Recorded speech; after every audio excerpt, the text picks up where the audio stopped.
你會唔會同我一樣，聽到國歌就會激動到熱淚盈眶呢？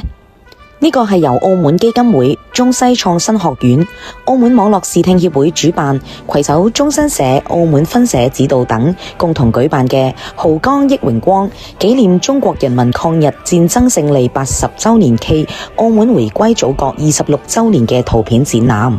開幕當日，一眾澳門政商學媒界代表齊齊到場，包括特區政府、中央駐澳機構、主辦單位，連同全國人大代表、政協委員、愛國社團領袖、企業精英、文化名人同埋學者等等，全部親臨撐場。仲有中央同埋本地主流媒體全程報道，全城關注啊！原來澳門同埋祖國並肩嘅歷史，有咁多感動嘅細節藏喺圖片裏面。你見過抗戰時澳門同胞撐國家嘅熱血瞬間嗎？呢個展覽帶我哋穿越80年，見證我哋中華民族嘅團結同埋奮鬥。用圖片講歷史嘅故事，超有代入感啊！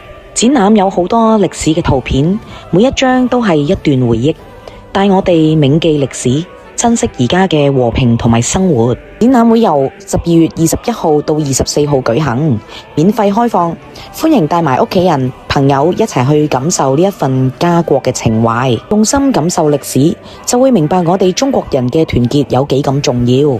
每一張圖片嘅背後都有故事，等你嚟發掘。傳承抗戰精神係我哋每一個中國人嘅責任，一齊為祖國加油。詳細資料我寫咗喺下面啦。想睇更多展覽精彩嘅內容，記得點讚關注我，同我一齊見證澳門同祖國嘅美好未來。等你啊！記得點讚關注哦。